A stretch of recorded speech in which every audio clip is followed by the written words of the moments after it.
श्री सीताराम। हरिवल्लभ भगवान के प्रिय भक्त, भाग 14। श्री अक्रूर जी। भक्तों, अक्रूर जी का जन्म यदुवंश में ही हुआ था। ये कुटुंब के नाते से वसुदेव जी के भाई लगते थे और श्री कृष्ण भगवान के चाचा। इनके पिता का नाम था शवफल्क। ये कंस के दरबार में दरबारी थे और कंस के अत्याचारों से पीड़ित होकर यूं तो बहुत ही यदुवंशी इधर उधर भाग गए थे, किंतु ये जिस किसी भी प्रकार से कंस के दरबार में पड़े हुए थे। जब अनेक उपाय करके भी कंस भगवान को मरवा नहीं सका तो उसने एक चाल चली। उसने एक धनुष यज्ञ रचा और उसने सोचा कि उसमें मल्लों के द्वारा गोकुल से गोप ग्वालों सहित भगवान श्री कृष्ण बलराम को बुलवाया जाए और उनको मल्लों के द्वारा ही मरवा दिया जाए।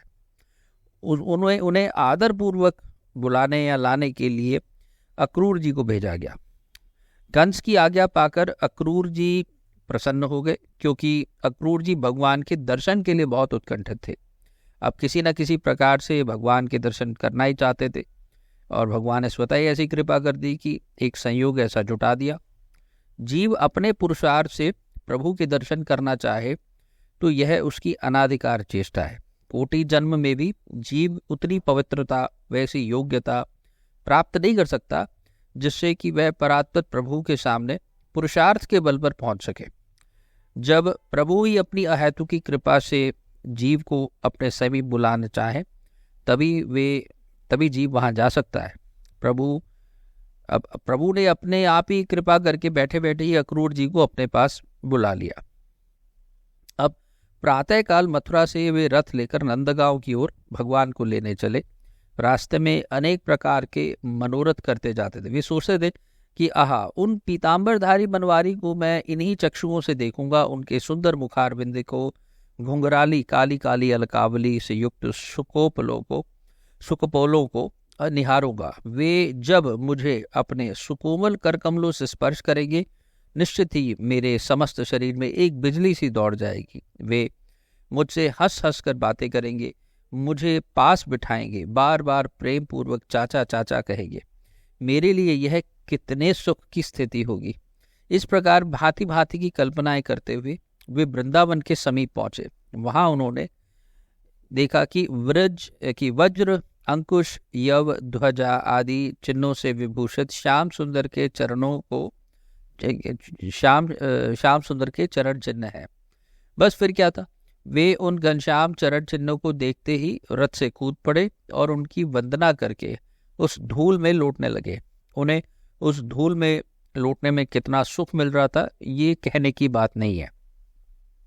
जैसे तैसे वे ब्रज पहुंचे और सर्वप्रथम बलदेव जी के साथ श्याम सुंदर जी ही उन्हें मिले। उन्हें छाती से लगाया, घर ले गए, कुशल पूछी, आतिथ्य किया और सब समाचार जाने। दूसरे दिन रथ पर चढ़कर अक्रूर जी के साथ श्याम सुंदर और बलराम जी मथुरा चले। गोपियों ने उनका रथ घेर लिया और बड़ी ही कठिनता से वे आगे बढ़ सके।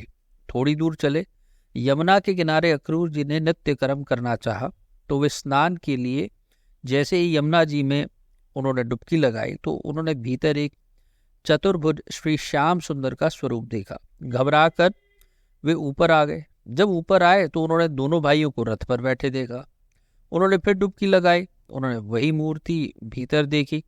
अक्रूर जी को ज्ञान हो गया था कि जल में, स्थल में, शून्य में कोई ऐसा स्थान नहीं है जहां श्याम सुंदर विराजमान ना हो। भगवान उन्हें देखकर हंस पड़े। वे भी प्रणाम करके रथ पर बैठ गए।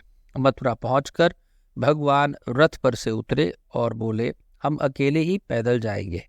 अक्रूर जी ने बहुत प्रार्थना की कि आप रथ पर पहले मेरे घर पधारें, तब अन्यत्र कहीं जाएं। लेकिन भगवान ने कहा, आपके घर तो मैं तभी आऊंगा जब कंस का अंत हो जाएगा। अक्रूर जी दुखी मन से चले गए। जब कंस को मार दिया तो भगवान अक्रूर जी के घर गए।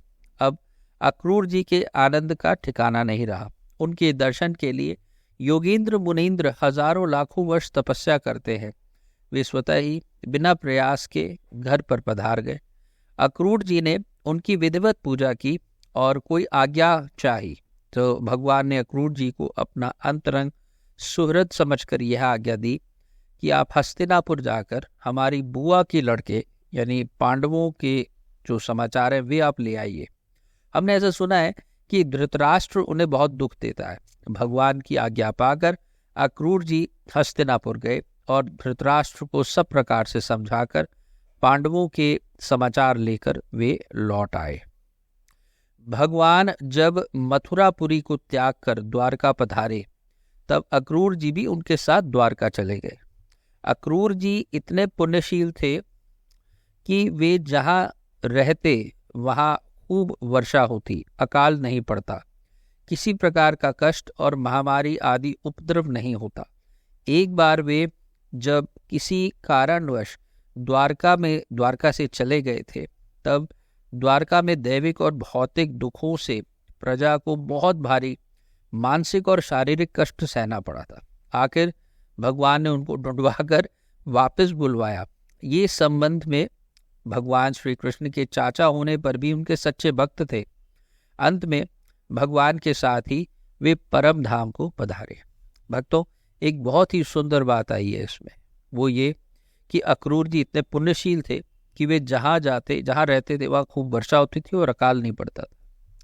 भक्तों, आपको और हमको ऐसा कभी कभी लगता है कि हमारे सक्सेस के पीछे या घर की सुख समृद्धि के पीछे हमारा पुरुषार्थ ही मुख्य कारण है, किंतु बहुत बारीकी से यदि आप देखें तो हमारे घर जरूर कोई ना कोई एक या एक से अधिक ऐसे देवता तुल्य लोग विराजते हैं या विराजते थे, जिनके होने से ही घर में सुख समृद्धि और ऐश्वर्य अपने आप पनपता था। वो भले पढ़े लिखे नहीं होते थे या वे आप समझिए कि बहुत धन नहीं कमाते थे,